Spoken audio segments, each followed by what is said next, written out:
Assalamualaikum warahmatullahi wabarakatuh. Kembali lagi di channel Radio Horor. Untuk kisah kali ini masih ada sebuah cerita dari tulisannya Nasurah 2101. Dan untuk kisah yang akan saya bawakan kali ini, sebuah kisah yang berjudul Bertemu Orang Bunian. Dan sebelum kita lanjut ke ceritanya, tekan dulu tombol like video ini dan jangan lupa tekan juga tombol subscribe channel ini. Nyalakan juga lonceng notifikasinya agar tidak ketinggalan cerita-cerita lainnya dari channel ini. Dan buat teman-teman yang pengen membaca langsung ceritanya, nanti silahkan saja kunjungi linknya yang nanti akan saya sertakan di kolom deskripsi. Dan seperti apa untuk kisah kali ini, langsung saja kita masuk ke ceritanya. Sinar bulan purnama begitu terang menyinari sungai Roba yang lumayan luas dan dalam.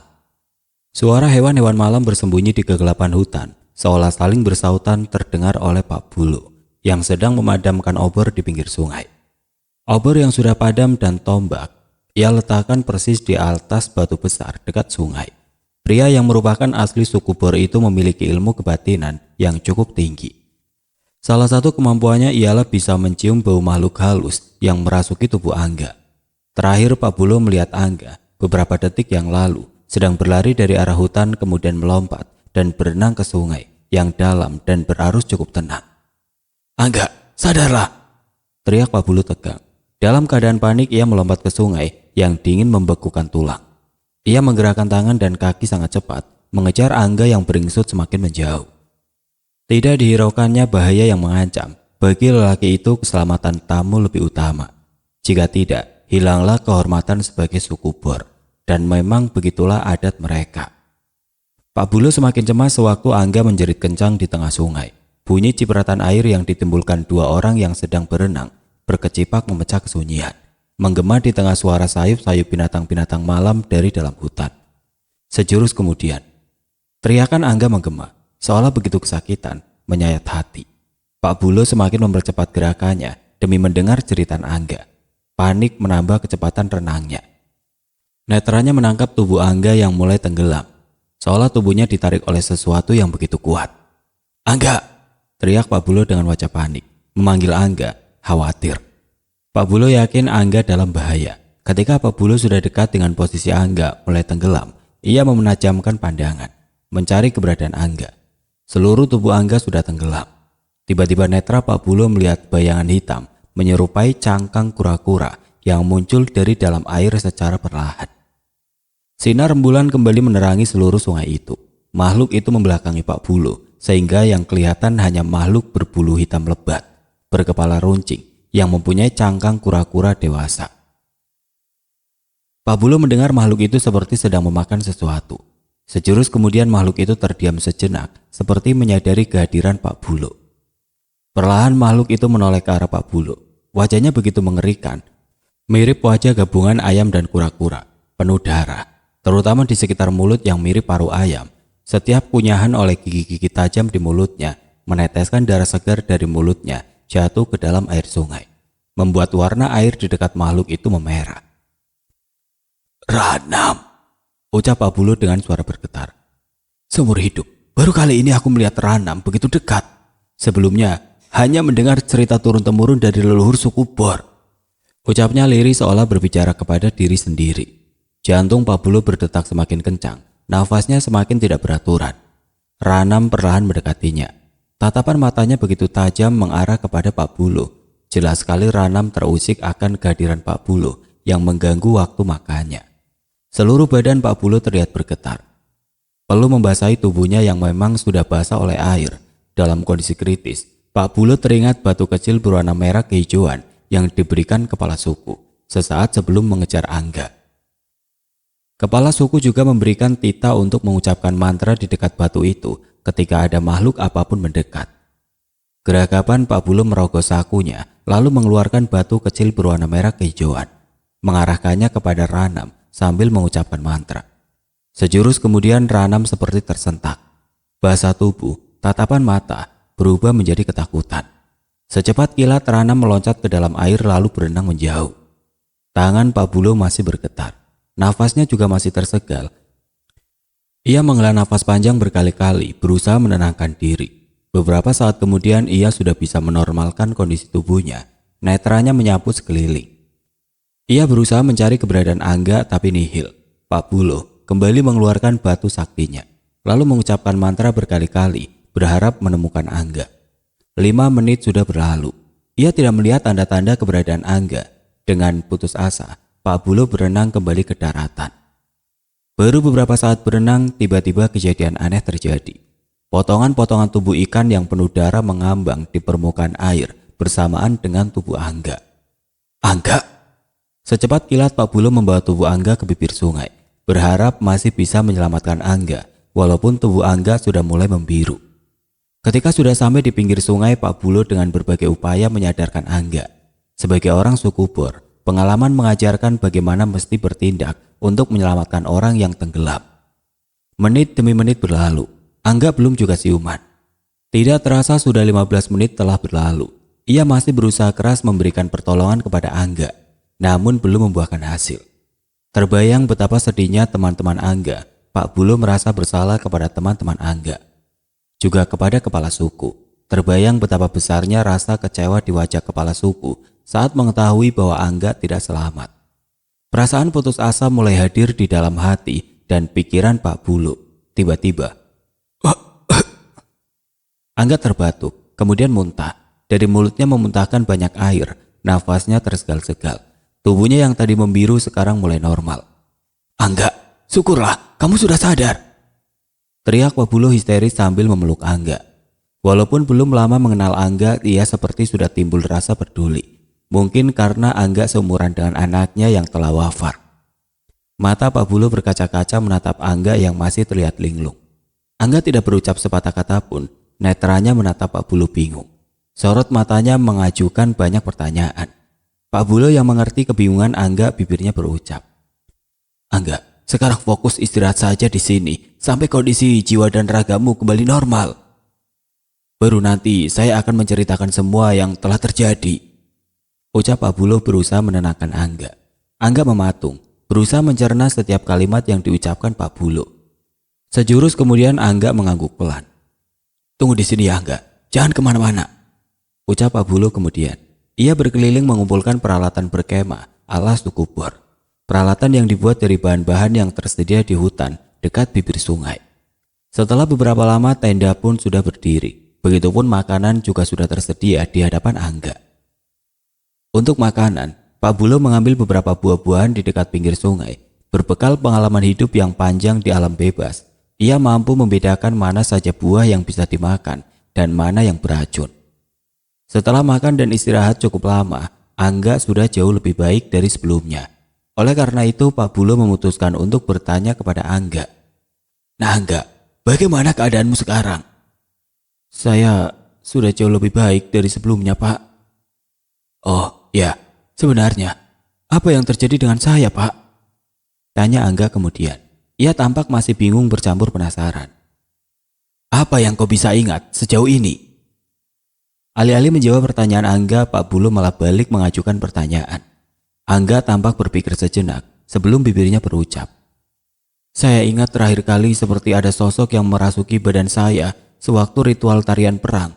Beberapa saat kemudian, badan saya terasa panas sekali, kepala saya menjadi pusing, pandangan mata perlahan mulai buram, sebelum akhirnya semua menjadi gelap. Suara Angga pelan dan bergetar. Ia menghela nafas panjang sebelum melanjutkan ceritanya. Setelah itu di antara mimpi dan nyata, saya bertemu dengan makhluk mengerikan. Wajahnya seperti gabungan antara ayam dan kura-kura. Mulut seperti paruh ayam. Kepalanya runcing, badannya penuh bulu berwarna hitam. Kemudian ada cangkang mirip kura-kura di belakang punggungnya. Makhluk itu menyeringnya memperlihatkan gigi-gigi dan taringnya yang mengerikan. Seperti bersiap untuk menerkam dan memakan saya. Ucap Angga. Suaranya bertambah parau, bergetar. Pandangannya menerawang jauh, ada kengerian di sorot mata Angga. Lalu tiba-tiba ada sinar merah kehijauan yang menyilaukan mata. Beberapa detik kemudian, semuanya kembali menjadi gelap. Saya kehilangan kesadaran. Begitu siuman, saya sudah berada di sini.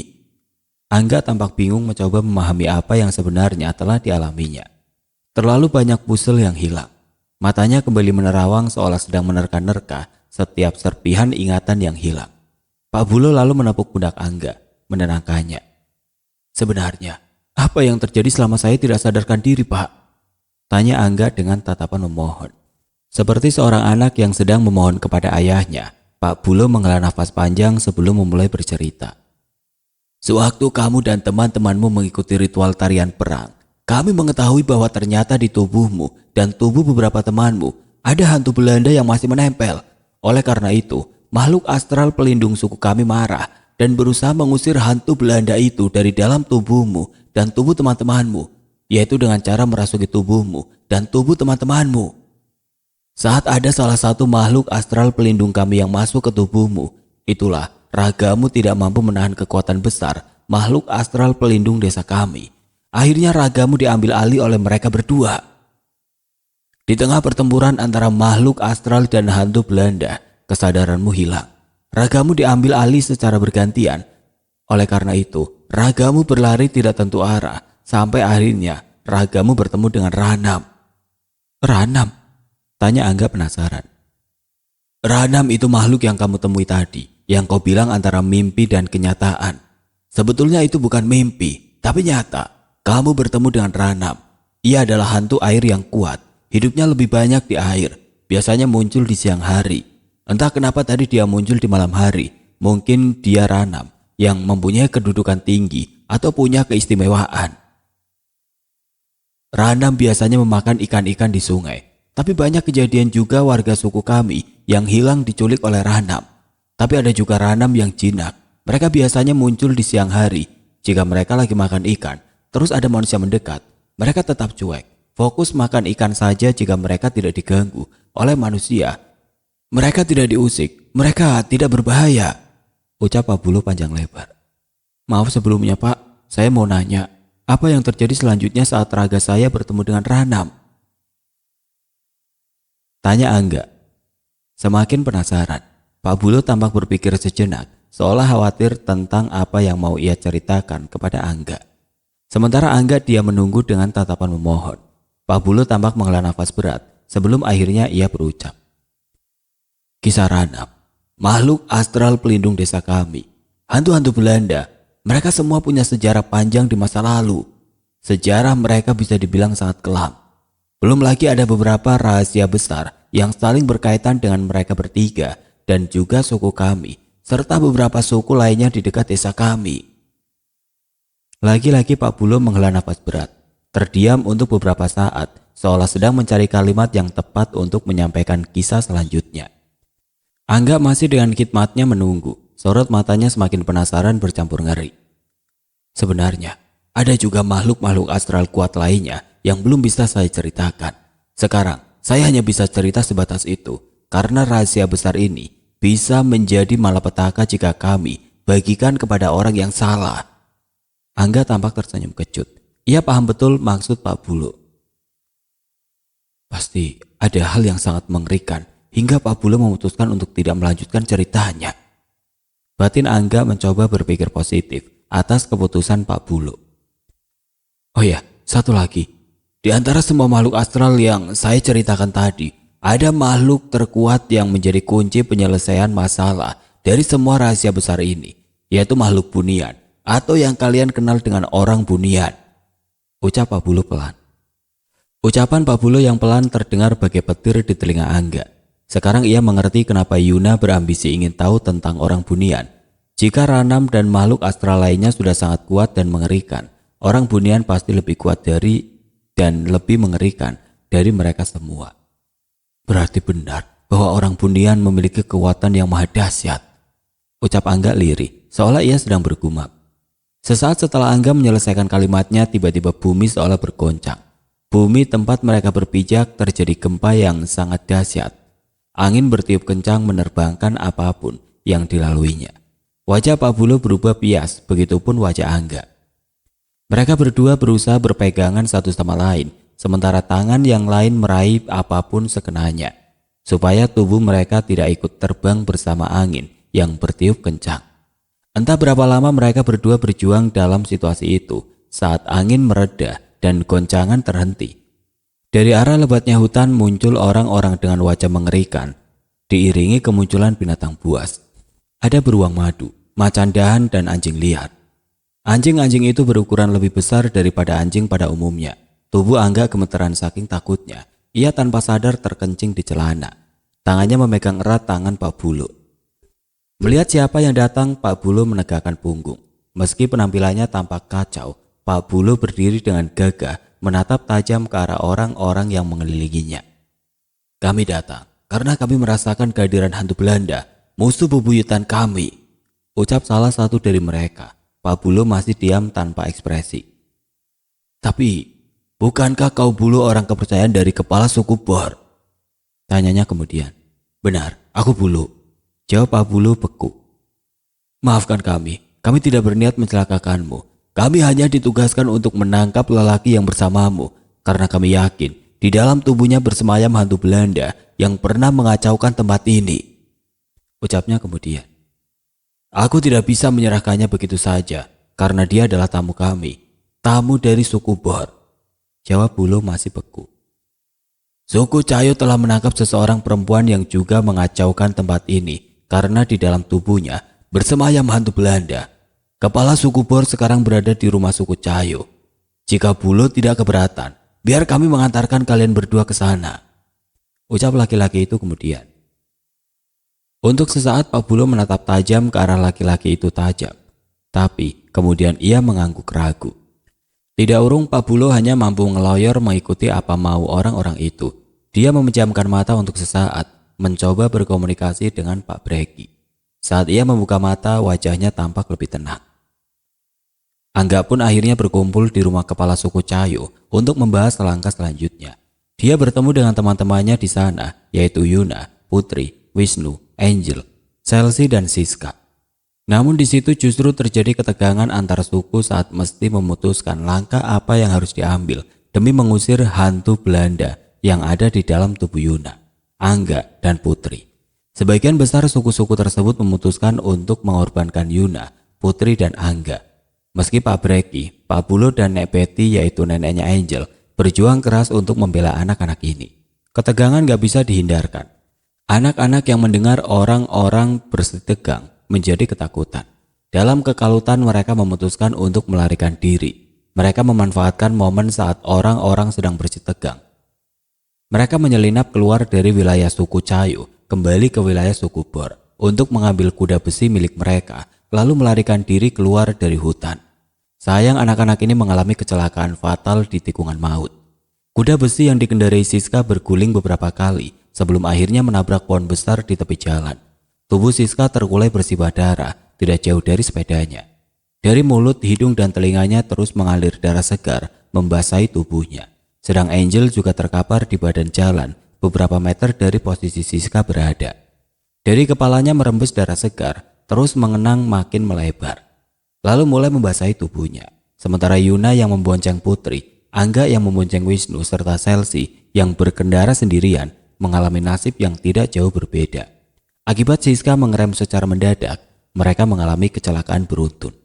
Tikungan maut yang biasanya hening berubah mengerikan. Suara rem berderit serta bunyi tubrukan beruntun menggema memecah kesunyian. Tubuh mereka terkapar di atas jalan berbatu, tidak ada yang bergerak. Tubuh Yuna dan Putri terkapar tidak jauh dari sepedanya, begitupun tubuh Angga dan Wisnu. Sepertinya Chelsea berusaha menghindari tabrakan hingga sepedanya menabrak pohon. Tubuhnya terpental jauh dari posisi sepedanya. Seorang pemuda yang tadi meloncat dari satu pohon ke pohon lainnya sampai di tempat itu sesaat setelah terjadi kecelakaan. Mestinya aku bisa memperingatkan mereka, ucapnya menyesali keadaan. Matanya menatap ngeri pemandangan di hadapannya.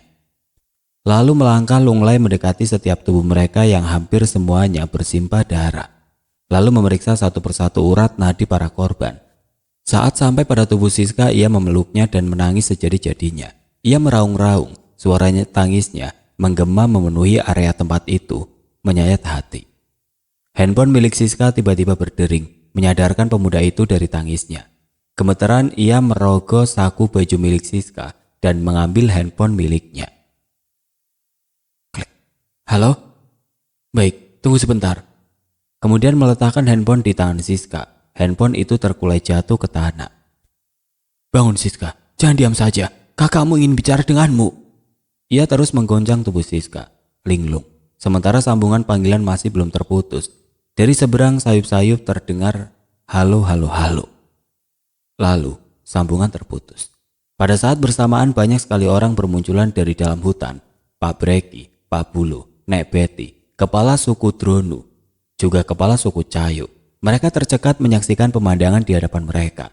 Bibir Nek Beti refleks berucap, "Agam." Matanya tajam menatap pemuda yang sedang memeluk tubuh Siska sambil menangis meraung-raung. Sepersekian detik kemudian semua orang menghambur lalu mengecek satu persatu urat nadi ketujuh remaja tersebut. "Mereka masih hidup." Hampir bersamaan mereka berucap. Ucapan mereka langsung membuat Agam membeku. Geragapan, ia mengusap air matanya kasar. Ia tampak canggung saat menyadari semua orang sudah di sana. Lalu mereka semua bahu-membahu segera menolong anak-anak itu, berusaha menghentikan pendarahan. Nek Beti dan Pak Breki tampak berlari ke semak belukar di area hutan di dekat mereka. Mereka jelalatan mencari tanaman obat. Ada sekilas senyum muncul di bibir Nek Beti dan Pak Breki begitu mereka menemukan tumbuhan yang dicarinya. Secepat kilat mereka mencabut tumbuhan itu, lalu sambil berjalan Nek Beti mengunyahnya. Lalu satu persatu mulut anak itu dijejali dengan tanaman obat yang sudah dikunyahnya. Pak Breki kembali dengan tanaman obat juga. Ia membalutkan dedaunan ke luka di tubuh mereka. Sebelum luka itu mereka balut dengan kulit pohon yang dibawa kepala suku Dronu. Ternyata saat Nek Beti dan Pak Breki berlari ke arah hutan, kepala suku Dronu juga langsung berlari ke arah hutan, memotong sebuah pohon dan mengambil kulit pohon tersebut. Sementara kepala suku Cayo, Agam dan Pak Bulu juga sibuk membuat tandu. Saat tandu itu selesai dalam waktu yang bersamaan, banyak warga suku Bor berdatangan. Entah bagaimana mereka tahu bahwa mereka butuh pertolongan. Mungkin saja mereka menyaksikan Nek Beti dan Pak Breki berlari mengejar Agam waktu itu, lalu mereka menguntit. Akhirnya mereka bahu-membahu menandu anak-anak itu dibawa kembali ke desa Neo. Kuda besi milik anak-anak itu ditinggalkan begitu saja. Mereka semua langsung dibawa ke rumah sakit kepala suku. Hingga akhirnya mereka sampai di rumah kepala suku. Tidak ada satupun dari mereka yang siuman. Namun pendarahan tampak sudah berhenti. Obat yang diberikan Nek Beti dan Pak Breki benar-benar melakukan fungsinya dengan benar. "Agam, katakan, apa yang sedang terjadi?" ucap Nek Beti ketus. Pak Breki, Pak Bulu, kepala suku Dronu dan kepala suku Cayo, juga Pak Bulu, yang ada di sana menatap Agam tajam. Menunggu penutannya, Agam tampak bingung. Ia tidak tahu meski menjawab apa. Mungkin kesadarannya belum sepenuhnya pulih. Ia memang orang yang menyaksikan kecelakaan beruntun itu. Sepertinya Agam masih shock. "Agam, jawab!" bentak Nek Beti. Agam tampak jumbul menatap Nek Beti. Ketakutan untuk sesaat tapi mulutnya tetap bungkam. Nek Beti menatapnya tajam, tampak semakin emosi. "Saya tidak tahu, Nek." Akhirnya Agam bersuara tidak tahu bagaimana. "Jelas-jelas kau ada di sana," bentak Nek Beti. Agam tampak semakin ketakutan, sementara Pak Breki dan yang lainnya juga bungkam, hanya menatap tajam dengan sejuta tanya. Akhirnya Pak Bulu mengambil inisiatif. "Biar saya saja yang bicara sama Agam, Nek," ucap Pak Bulu. Nek Beti menatap Pak Bulu ragu, lalu menatap Pak Breki. Tanpa menjawab sepatah kata pun Pak Breki berdiri, meninggalkan ruangan diikuti kepala suku Dronu dan kepala suku Cayo. Akhirnya, Nenek Beti pun mengekor di belakang mereka. Saat semua orang sudah pergi, saat itulah Pak Bulu mendekati Agam. "Agam, kau bisa ceritakan apa saja tanpa takut pada para tetua," ucap Pak Bulu sambil mendekat ke arah Agam. Tatapannya lembut berusaha meyakinkan Agam. Untuk sesaat Agam tampak ragu-ragu, tapi tidak urung. Bibirnya berucap, "Aku mengikuti mereka sejak mereka keluar dari rumah kepala suku Cayo. Mestinya ku cegah waktu itu. Jika aku mencegah mereka semua, ini tidak akan terjadi." Air mata Agam mulai mengalir. "Saat datang mereka dengan mudah bisa melewati tikungan maut. Kupikir mereka juga akan dengan mudah melewatinya saat pergi. Jadi aku membiarkan mereka. Aku hanya terus mengikutinya." Agam tampak menunduk dalam. Saat dia mendongak, tampak di sorot matanya ada penyesalan yang begitu dalam. "Apa itu artinya?" "Hantu Belanda telah keluar dari tubuhnya," tanya Pak Bulu, menimpali cerita Agam. Bisa saja seperti itu, ucap Nek Betty yang tiba-tiba muncul dari balik pintu. Bisa saja kau benar. Karena dalam penglihatanku, anak-anak ini bisa melewati tikungan maut saat datang ke sini karena di tubuh mereka dirasuki oleh hantu Belanda. Pak Breki juga muncul di belakang Nek Betty. Itu artinya sekarang hantu-hantu itu sudah tidak ada di dalam tubuh anak-anak itu. Timbal kepala suku Dronu yang disambut dengan kalimat membenarkan oleh ketua suku Cahayu. Rupanya mereka semua tidak benar-benar pergi, tapi mendengarkan percakapan Pak Bulo dan Agam di balik pintu. Agam tampak membeku, ekspresinya susah diartikan. Saat itulah mereka dikagetkan dengan kedatangan salah seorang warga. Maaf Pak Breki, kita kedatangan tamu. Sepertinya mereka adalah orang tua salah satu anak yang mengalami kecelakaan di tikungan maut. Ucapnya menjelaskan. Mereka semua langsung bergegas menuju halaman. Sepasang suami istri sudah berdiri di sana. Untuk sesaat Nek Betty tampak membeku memandangi dua orang itu. Begitupun Agam. Rupanya mereka berdua adalah orang tua Angel. Mereka segera mendekat begitu melihat Nek Betty dan Agam. Tanpa basa-basi mereka langsung menanyakan keadaan Siska dan Angel. Bagaimana keadaan mereka berdua, Siska dan Angel? Tanpa menjawab, Nek Betty langsung menggelendang tamunya ke sebuah rumah yang berada di samping rumah tetua suku yang biasa mereka gunakan untuk merawat orang yang sedang terluka. Ibu Angel langsung histeris saat menyaksikan keadaan Angel dan Siska. Setelah tangisnya reda, mereka memutuskan untuk membawa Angel, Siska dan semua teman-temannya ke kota untuk dirawat di rumah sakit. Nek Betty dan Pak Breki tampak keberatan. Kau boleh membawa mereka pulang, tapi setelah mereka sadar, tidak sekarang, ucap Nek Betty tegas. Iya, benar. Setidaknya kita harus yakin bahwa perjalanan jauh tidak akan membahayakan nyawa mereka, timbal Pak Breki. Kedua orang tua Angel akhirnya hanya bisa menurut perkataan Nek Betty dan Pak Breki. Setelah dalam pingsannya, Angel bermimpi. Seolah ia kembali di masa di mana ia baru akan melarikan diri bersama teman-temannya dari rumah Pak Breki dan tertangkap basah oleh Pak Breki. Berhenti! Pak Breki menghentikan langkah Angel dan teman-temannya. Sementara Nek Betty dan Pak Bulo melangkah mendekat dengan isyarat. Pak Breki memberi perintah kepada Nek Betty dan Pak Bulo. Lalu, dengan gerakan yang sangat cepat, Nek Betty dan Pak Bulo memukul tengkuk mereka satu persatu. Tubuh mereka langsung terkulai. Saat mereka tersadar, tangan mereka telah terikat. Kedua tangan yang terikat juga ada tali lain yang diikatkan ke tangan yang satu dengan yang lainnya. Angel berada paling depan. Di belakang Angel ada Angga, diikuti Yuna, Wisnu, dan yang lainnya. Chelsea berada paling belakang. Tatapannya nyalang dan penuh kebencian. Ini semua gara-gara Angel, ucap Angga kesal. Kok jadi aku yang disalahin sih? Jawab Angel bingung, nada suaranya juga kesal. Ucapan Angga ada benarnya. Kan kamu yang ngajakin kita melarikan diri, Wisnu menimpali, membenarkan ucapan Angga. Sudah, tidak ada gunanya kita bertengkar dan saling menyalahkan, ucap Siska menengahi. Toh kita semua sudah diikat dan dibandel seperti binatang. Bersyukurlah, beruntung kita tidak dipenggal. Lanjutnya, ada nada kesal dan sedih dalam nada suaranya. Jika kalian terus berisik, aku pastikan salah satu kepala kalian pasti akan segera menggelinding, ucap Pak Bulo. Entah sejak kapan Pak Bulo berdiri di sana, tidak ada satupun di antara mereka yang menyadari kehadirannya. Mungkin karena mereka terlalu larut dalam ketegangan hingga tidak menyadari kehadiran Pak Bulo. Tatapan Pak Bulo penuh amarah. Mereka semua langsung diam, ketakutan. Saking takutnya air mata Angel mengalir tidak terbendung.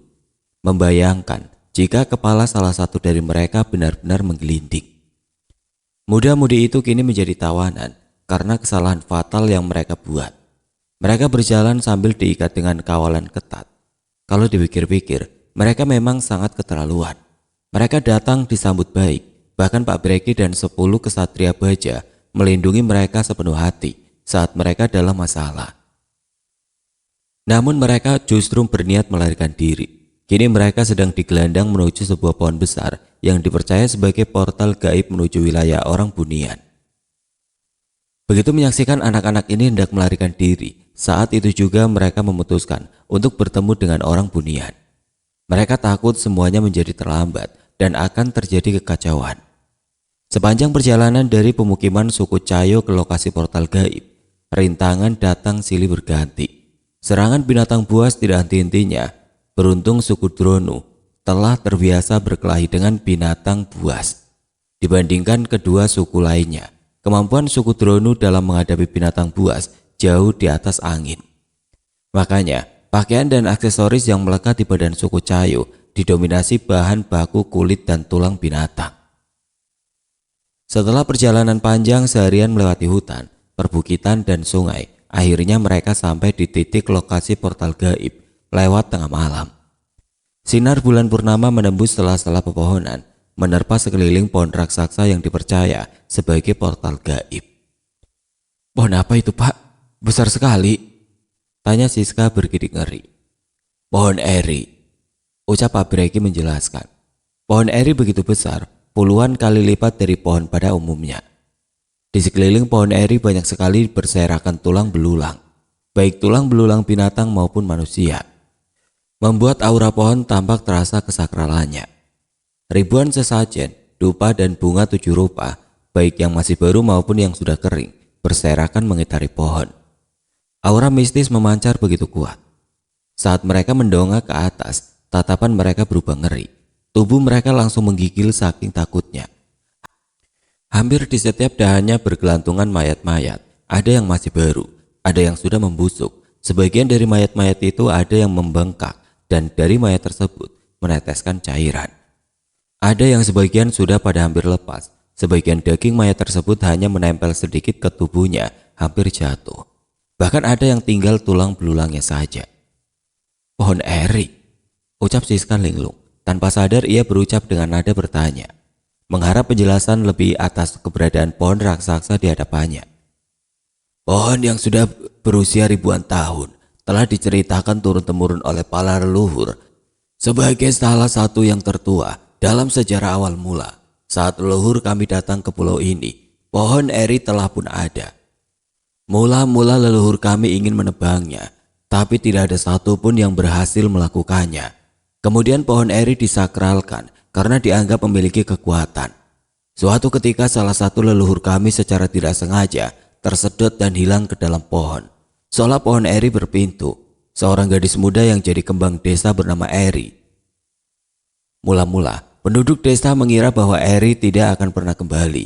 Tapi kemudian Eri kembali bersama seorang laki-laki dan beberapa orang anak. Anak-anak Eri kemudian menikah dengan salah satu suku Dronu dan suku Cayo. Dari situlah, leluhur kami diberi kewenangan dan mantra gaib untuk bisa membuka portal kapanpun para leluhur memerlukan. Oleh karena itu, pohon ini kemudian diberi nama pohon eri. Kisah tentang pohon eri kemudian tersebar dari mulut ke mulut hingga ke dunia luar. Namun karena hal ini justru menjadi petaka berkepanjangan. Legenda pohon eri yang menyimpan kisah kelam dimulai saat orang luar mulai berdatangan. Pohon eri memakan banyak korban. Panjang lebar Pak Breki menjelaskan, tampak duka yang dalam dari sorot matanya. Korban? Geragapan Angel bertanya. Pohon eri dipercaya sebagai portal gaib menuju desa orang Bunian, ucap Pak Breki menjelaskan. Ucapan Pak Breki yang pelan terdengar bagai petir di telinga mereka. Banyak orang berlomba-lomba membuka portal gaib, tapi gagal. Akhirnya, nyawa mereka lah jadi taruhan. Ada juga yang bersambung nyawa karena ingin menguasai pohon eri, bersimpah darah hingga nyawa lepas dari raga. Suatu masa tiba-tiba banyak sekali orang yang ditemukan tergantung terbalik di pohon eri dengan luka sayatan di leher. Saking banyaknya, hampir setiap dahan dipenuhi mayat yang menggantung. Sedang di bawah pohon banjir darah. Darah merah kehitaman yang mulai mengental. Konon, itu adalah tubuh orang-orang yang berhasil menembus portal. Akan tetapi berniat jahat terhadap orang Bunian. Mereka menyerang desa orang Bunian dan bermaksud menguasainya. Namun mereka kalah telak saat bertempur melawan orang Bunian. Mereka dikirim pulang dalam kondisi setengah sekarat. Lalu tubuhnya digantung terbalik di dahan pohon eri.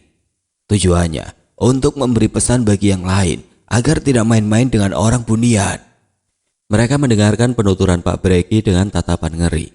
Ada ketakutan yang mencengkram nyali mereka, menggerogoti kewarasan. Selain yang sudah Bapak ceritakan, untuk tujuan apa mereka pergi ke desa orang Bunian? Tanya Angga, penasaran.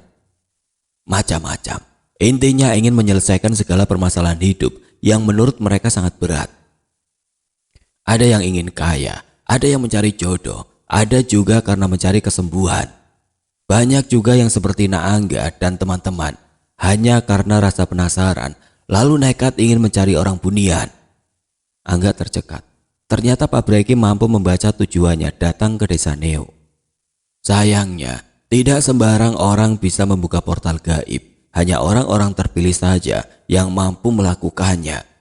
Beruntung suku kami bisa membukanya ketika terjadi pertikaian di masa lalu. Wajah Pak Breki tampak sedih. Tatapannya menerawang jauh, seolah teringat kembali peristiwa kelam di masa lalu. Angga, Yuna, ikut saya, perintah Pak Breki kemudian. Kita mesti melakukan ritual, ucap Pak Breki selanjutnya sambil memberi isyarat kepada Pak Bulo untuk memotong tali yang mengikat mereka berdua. Pak Bulo menebas satu persatu tali yang mengikat Angga dan Yuna, lalu dengan isyarat memerintahkan keduanya mengikuti Pak Breki. Pergilah, jangan berharap kalian bisa kembali. Tatapan Pak Bulo beku dan susah diartikan. Ragu-ragu Angga dan Yuna mengekor Pak Breki dengan jantung berdetak kencang, menggedor dada mereka. Beberapa saat kemudian mereka menggelar ritual untuk membuka portal. Orang-orang mengitari pohon raksasa diikuti Angga dan Yuna. Sedangkan Siska dan sisanya menunggu di dekat ritual dengan jantung berdebar-debar, penuh kekhawatiran. Ketiga suku terus bergerak mengitari pohon sambil membaca mantra. Suara tulang-tulang yang remuk terinjak menambah kengerian dan suasana magis. Mereka mengucapkan mantra makin lama makin keras, dengan irama yang semakin cepat, seolah mereka sedang diburu oleh sesuatu. Suara mantra yang mereka ucapkan menggema memenuhi belantara, sementara orang-orang itu seperti tenggelam dalam ritual. Wajah-wajah mereka berubah menyeramkan, tatapannya nyalang. Sejurus kemudian entah dari mana, angin bertiup begitu kencang. Ketiga suku yang sedang husu merapalkan mantra dikagetkan dengan puluhan jerangkong manusia utuh yang terikat sulur pohon. Puluhan jerangkong yang tiba-tiba jatuh dari atas pohon karena angin besar yang tiba-tiba datang. Entah apa yang terjadi dengan jerangkong-jerangkong itu semasa hidupnya. Semua orang sangat terkejut. Suara teriakan Angel yang paling keras. Ia tampak histeris. Wajahnya berubah pias seketika. Tubuhnya menggigil ketakutan. Siska langsung memeluk Angel, mencoba menenangkannya. Ritual kembali diteruskan dengan lebih khusyuk. Mantra-mantra diucapkan berkali-kali lipat lebih keras. Ketiga suku itu juga menambah kecepatan langkah mereka mengitari pohon eri. Tidak berselang lama tiba-tiba hujan deras disertai petir mengguyur bumi. Petir menggelegar. Kilat menyambar berkali-kali. Namun kali ini orang-orang yang sedang melakukan ritual sama sekali tidak terpengaruh. Mereka tenggelam dalam mantra-mantra yang mereka lantunkan. Jilatan guntur seolah semakin menjadi di sekeliling pohon eri. Intensitas hujan badai pun semakin bertambah besar. Petir yang begitu besar tiba-tiba menyambar pohon eri, membuat semua orang terpental, tidak sadarkan diri. Putri tersadar, merasakan seluruh tubuhnya pegal-pegal, kepalanya pusing. Putri berusaha memulihkan kesadaran, kepala masih berdenyut-denyut karena kondisi tubuhnya saat ini benar-benar lemas dan terasa remuk di sekujur tubuhnya. Netranya memindai sekeliling, ia tercekat saat ia menyadari bahwa ia berada di dekat pohon raksasa. Sejauh mata memandang hanya hutan yang setiap pohonnya memancarkan cahaya. Ia berusaha bangkit tapi ia mulai histeris saat ia menyadari bahwa dia berada di atas tandu dan tubuhnya sangat lemas. Ia berusaha bangkit dengan susah payah, akhirnya ia bisa duduk. Namun Putri mulai menangis saat menyadari bahwa salah satu kakinya tidak dapat merasakan apa-apa. Ia menangis sambil memukuli kakinya. Setelah puas menangis, otak kecilnya mulai berusaha mencerna, berusaha memulihkan kesadaran. Aku berada di mana sesungguhnya? Kenapa semua pohon di sini bersinar? Apa aku sudah mati dalam kecelakaan lalu sekarang aku sudah di surga? Gadis itu merasa suasana aneh dan ganjil. Benarkah aku telah berada di surga? Namun kenapa aku sendirian? Kemana yang lainnya? Di mana semua orang? Apa yang terjadi? gumam Putri. Bermonolog sambil matanya kembali berkeliling ke arah pohon raksasa. Yuna, Angel, Chelsea, Siska. Teriak gadis manis itu mencoba memanggil teman-temannya. Suaranya menggema, seperti dipantulkan kembali, kemudian hening. Wisnu, Angga. Putri kembali berteriak memanggil teman-temannya. Namun lagi-lagi hanya suaranya sendiri yang terdengar memantul memenuhi pendengarannya. Putri mencoba menajamkan pendengaran juga penglihatannya. Hening, hanya suara gesekan ranting pohon yang terkena angin. Angin. Putri mencoba mengingat kejadian tadi sebelum ia pingsan. Gadis yang selalu masuk ranking 3 besar di sekolahnya itu teringat ada angin besar di sekeliling pohon raksasa. Pohon yang oleh Pak Breki disebut pohon eri. Kemudian tidak lama setelah itu, hujan deras turun disertai petir yang diakhiri dengan guntur yang sangat besar menyambar pohon raksasa. Lalu semuanya gelap. Namun semua ingatan itu bercampur dengan ingatan saat sebelum terjadi kecelakaan dan diakhiri dengan kecelakaan maut di tikungan maut. Itu semua membuat kepala Putri terasa sangat sakit. Pecahan-pecahan ingatan yang tidak genap itu benar-benar menyiksa antara mimpi dan kenyataan. Putri tiba-tiba histeris sambil memegangi kepalanya. Ia berteriak-teriak kesakitan sambil memegangi kepalanya. Rupanya, ia juga bermimpi yang sama seperti yang Angel mimpikan dalam pingsannya. Apa sekarang aku berada di surga? Atau aku berada di dimensi lain? Dimensi orang bunian? Pikiran itu muncul di sela-sela rasa sakit di kepalanya yang semakin mendera. Jangan-jangan aku sendirian masuk ke dimensi lain. Sekarang, yang paling penting, aku harus menemukan semua sahabatku. Gumamnya kemudian menyemangati diri sendiri. Ia lupa bahwa ia tidak bisa jalan dan masih di atas tanduk.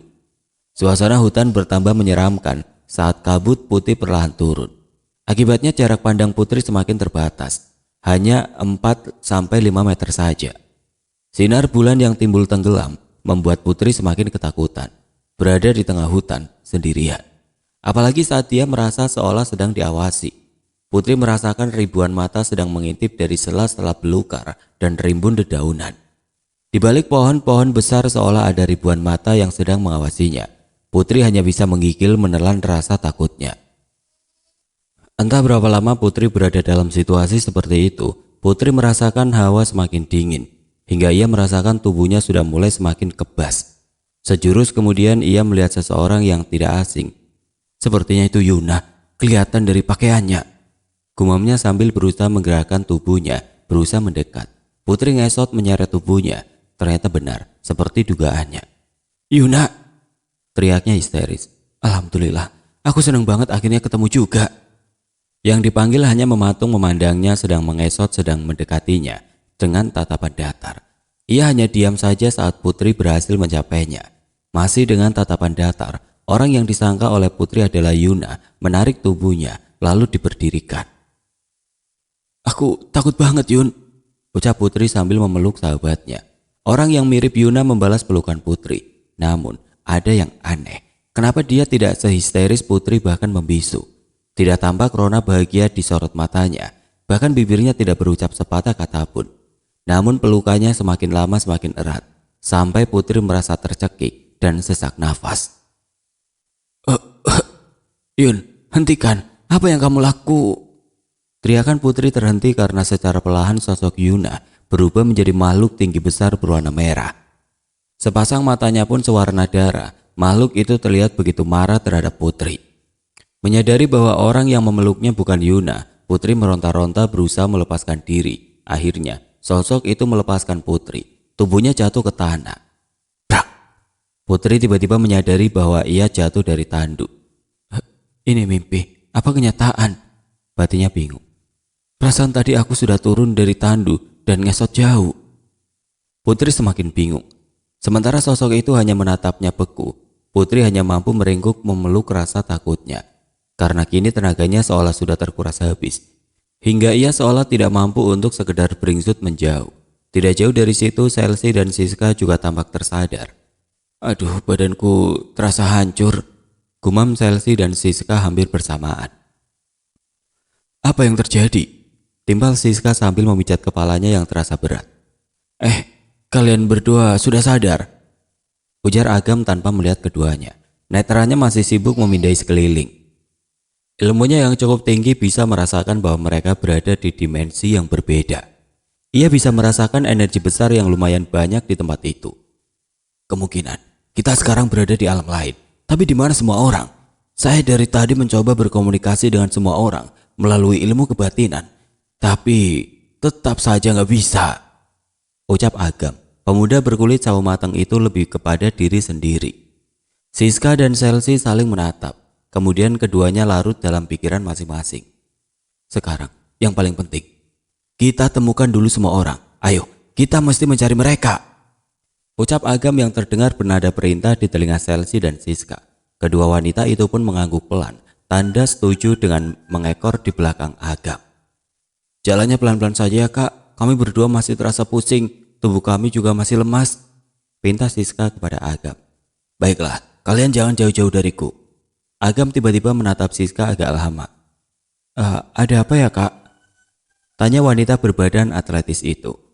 Oh, tidak apa-apa kok. Saya hanya merasakan pancaran ilmu yang cukup besar di dalam tubuhmu. Ucap lelaki berlesung pipit berlalu. Agam berusaha menyembunyikan wajahnya yang bersemu merah. Siska tampak salah tingkah. Wajahnya juga merona. Teteh, kalau dipikir-pikir Kak Agam manis juga kok. Goda Chelsea. Tangannya mengusap punggung tangan Siska. Chelsea, jangan ngaco deh. Bisa-bisanya kamu masih bercanda di saat kayak gini. Hardik Siska. Namun pipinya semakin merona. Sejurus kemudian Chelsea melihat Putri sedang mengesot dengan begitu cepat melewati mereka. Loh teh, itu kan Putri.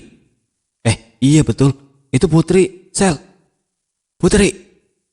Teriak Siska dan Chelsea bersamaan. Mereka hendak mengejar Putri yang seolah tidak mendengar mereka berdua. Saat itulah keduanya sadar bahwa mereka berada di atas tandu, bahkan tidak mampu berdiri. Linglung keduanya berusaha bangkit tapi sia-sia. Kalian di sini saja, biar aku yang mengejarnya. Ucap Agam sambil berlari mengejar Putri.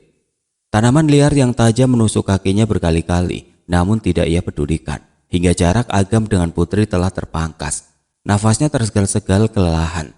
Tiba-tiba, Putri melayang ke udara seolah sedang diangkat lalu dicekek oleh sesuatu. Tolong, jeritan Putri meminta tolong. Putri, teriak Chelsea. Hendak berlari mendekat ke arah Putri, namun apa daya kedua kakinya bahkan tidak bisa dibawa berdiri. Rupanya sedari tadi Agam dan Putri hanya berputar-putar di tempat itu, hingga tanpa sadar mereka kembali ke tempat Siska dan Chelsea berada. Kamu tunggu saja di sini, Sel. Perintah Siska sambil mengesot. Tangan kanannya merogoh saku baju, mengeluarkan sesuatu dari dalam saku. Benda kecil mirip dohong. Benar, sebuah benda tajam yang mirip sekali dengan dohong, hanya bentuknya lebih kecil. Umumnya dohong lebih panjang antara 50-75 cm. Agam menatap tajam benda di tangan Siska, mencermati dengan seksama. Sepertinya benar, itu dohong. Dari tekstur dan warnanya, aku yakin dohong itu juga ditempa dari besi mantikai. Batin Agam begitu yakin. Siska tampak menimang-nimang benda di tangan. Dohong itu yang dulu dia gunakan untuk mengusir hantu Belanda. Sejurus kemudian Siska lalu merapalkan doa-doa. Beberapa saat kemudian keluarlah beberapa macan putih dari tubuh Siska, langsung menyerang makhluk itu. Rupanya, Siska mampu melihat makhluk yang sedang mencengkram Putri. Menyadari bahaya mengancam makhluk berwarna merah itu, lalu melempar Putri ke semak belukar. Tubuh Putri terpental. Sedang ia bersiap menghadapi para harimau putih milik Siska. Beberapa detik kemudian perkelahian pun pecah. Tampaknya para harimau putih kewalahan menghadapi makhluk tinggi besar berwarna merah itu. Sementara Agam sekarang sudah sangat dekat dengan makhluk itu. Mariaban, ucap Agam sambil merapalkan mantra. Mencoba membantu Siska yang mulai kewalahan menghadapi makhluk bertaring panjang yang disebutnya dengan Mariaban. Sejurus kemudian Agam masih terus merapalkan mantra. Dari raga Agam keluar makhluk bercahaya mirip burung poenik, burung legendaris yang begitu indah. Burung itu secepat kilat melesat menghantam Mariaban hingga terdorong beberapa langkah ke belakang. Pertarungan sengit itu menimbulkan gelombang udara yang membuat ribuan dedaunan berhamburan di sekeliling mereka. Mata Chelsea dan Putri tidak nyaman akibat cahaya menyilaukan yang keluar dari harimau dan burung poenik. Geraman Mariaban membahana. Tampaknya ia mulai terdesak. Di saat Mariaban hampir kalah, tiba-tiba ada bayangan hitam berbentuk cangkang kura-kura yang melesat membantu Maryaban. Dia adalah Ranam. Kedatangan Ranam membuat tanah seolah bergetar. Gelombang kecut di sekeliling mereka bertambah besar, membuat Agam terhuyung lalu mundur beberapa langkah. Sial, Ranam datang. Teriak Agam yang mulai panik karena tenaganya telah terkuras. Aku juga sudah gak kuat lagi, Kak, teriak Siska kepada Agam. Tubuhnya mulai lemas, raut wajahnya sudah pias. Di saat Agam dan Siska benar-benar kehabisan tenaga, tiba-tiba muncul 9 burung poenik. Secepat kilat menghantam Maryaban dan Ranam. Syukurlah, kalian semua datang tepat waktu, ucap Agam dalam bahasa suku Bor. Mula-mula Siska mengira bahwa Agam sedang berbicara dengan burung-burung poenik yang membantunya. Namun sedetik kemudian Siska menyadari bahwa 9 kesatria baja telah berdiri di belakang Agam dan Siska. Selain ke-9 kesatria baja, juga tampak Yuna, Angel, Wisnu, dan Angga. Mereka berjalan menggunakan penyangga. Mereka berempat lalu memeluk Selsi dan bergegas menolong putri yang tidak sadarkan diri. Putri kenapa? Tanya Angga. Ntar saja ceritanya enggak, sekarang kita bawa dulu putri ke tempat aman.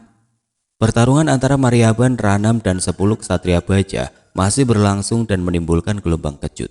Angin bertiup puluhan kali lipat, semakin bertambah dahsyat hingga membuat semuanya terpental beberapa meter kecuali ke-10 satria baja yang masih kokoh berdiri.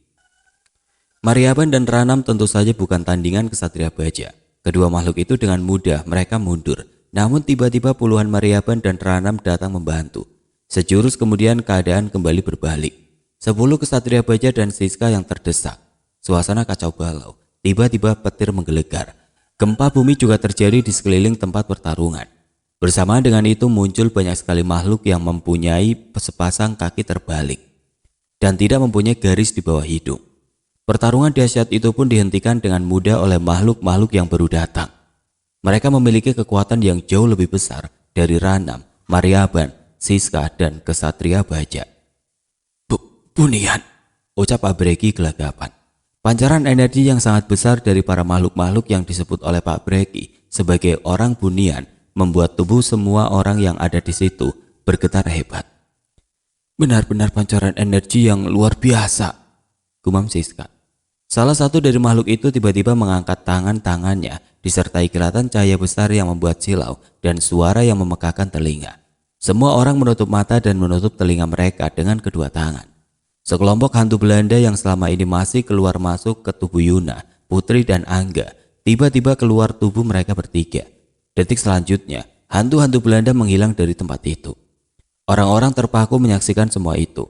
Begitu mereka tersadar dari keterpakuan mereka, makhluk-makhluk yang tadi disebut Pak Breki sebagai orang bunian juga sudah tidak ada di antara mereka. Suasana juga telah berubah. Mereka berada di suatu tempat yang begitu luas mirip savana. Di sekeliling mereka terdapat ratusan batu yang menjulang tinggi. Ayo, kita harus segera pergi dari sini, ujar Nek Betty. Ia langsung bergegas memapa tubuh Angel sebelum akhirnya melangkah pergi meninggalkan tempat itu. Tanpa berpikir panjang yang lain mengikuti. Siska dipapa oleh Agam, sedang Putri dipapa oleh Pak Bulo. Selsi dipapa oleh Pak Breki, yang lainnya mengekor di belakang mereka. Di satu titik mereka seolah menabrak satu medan magnet yang menguras tenaga. Lalu tanpa sadar tubuh mereka telah keluar dari pohon eri. Begitulah cerita ini berakhir. Para hantu Belanda itu minggat ketakutan dan tidak berani kembali lagi. Ternyata apa yang disadari oleh Angel dan Putri sebagai mimpi adalah kenyataan. Dikarenakan sudah seminggu lebih Angel, Siska, Selsi, serta Putri tidak siuman, maka mereka ditandu dan dibawa ke pohon keramat yaitu pohon eri untuk melakukan ritual agar bisa bertemu dengan orang bunian. Akhirnya mereka kembali ke desa Neo dan tinggal beberapa lama hingga tubuh mereka siap untuk melakukan perjalanan pulang. Kuda besi mereka juga dibawa ke desa Neo untuk diperbaiki. Tetapi orang tua Angel melarang mereka membawa pulang kuda besi mereka. Muda-mudi itu hanya bisa menurut. Saat pulang mereka diantar oleh Nek Betty dan Agam bersama kedua orang tua Angel hingga melewati tikungan maut.